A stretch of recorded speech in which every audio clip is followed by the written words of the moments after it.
Sonic Forces is a masterpiece in jarring narrative dissonance, a story that is so all over the place in tone that it's mind-boggling.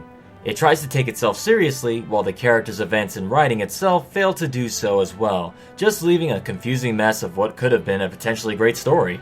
This has been discussed about 1 billion times by other Sonic YouTubers. No, what I'm here to discuss today is a moment that I can only refer to as character assassination to one of my favorite Sonic characters. Sonic, help me! No, not that moment. I'm talking about another moment that was sort of brushed under the rug for other particularly egregious scenes that are each worthy of their own set of videos.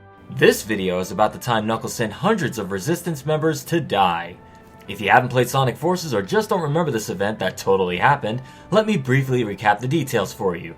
In Sonic Forces, Eggman has taken over 99% of the world, and you, as in your created OC, along with classic Sonic and modern Sonic, must battle him to take back control of the planet.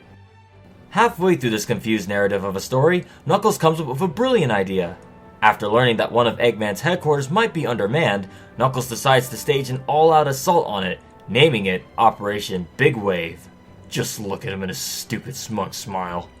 So, what happens as a result? This is Eagle Squad. We're caught in enemy crossfire. This is Fox Squad. We can't hold out much more. 80% of our forces have been wiped out.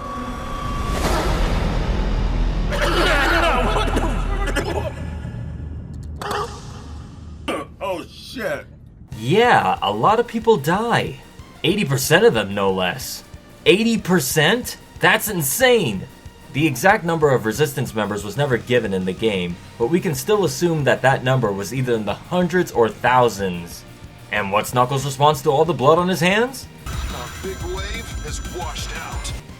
This is what I mean by the terrible character writing that plagues this game. Knuckles was put in charge of the Resistance, throws this plan together all willy-nilly, in little more than a minute no less, gets a whole bunch of people killed and just shrugs it off like, that happens I guess. That seems like something the Sonic Boom version of this character would do. Only there it would be hilarious and play for laughs because that's the kind of show Sonic Boom is. Remember when people used to think Sonic Boom Knuckles was the dumbest version of this character? Those were the days. Awkward? Awkward. Now my ideal version of Knuckles is from Sonic Adventure 2, where he seemed laser focused on his personal goals and only really tagged along with the other heroes because they happened to be going the same way he was. I simply cannot imagine that version of Knuckles doing something this stupid.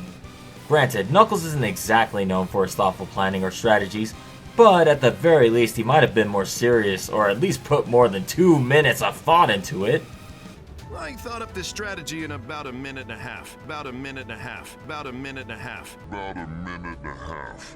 Honestly, this scene can easily be fixed with 2 changes to the script. First, cut out this line right here, the "I thought up this strategy in about a minute and a half" line. Because this line alone makes Knuckles seem like a careless leader, or at least one that's not taking things into consideration while planning strategies that have lives on the line. Second is this one, "Our big wave has washed out." Remove that too. Again, this isn't Sonic Boom Knuckles. Let's not have him cracking lame jokes after an 80% wipeout. And lastly, for bonus points, maybe have Knuckles reflect a little bit on that failure once the mission is done.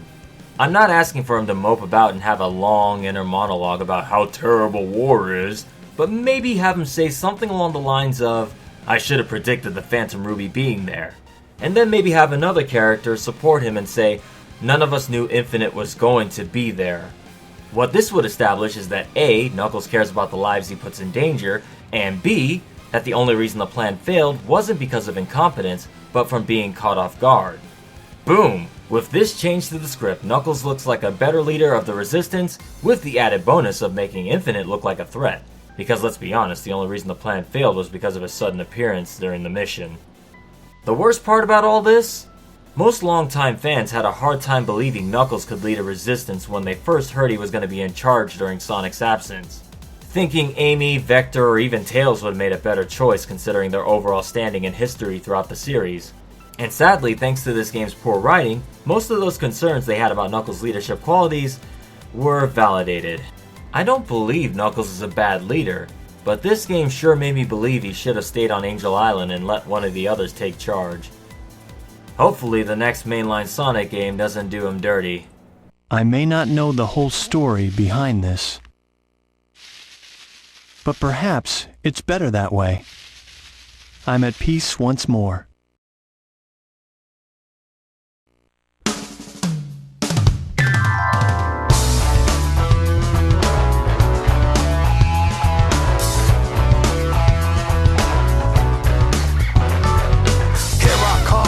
Rougher than the rest of them, the best of them, tougher than leather.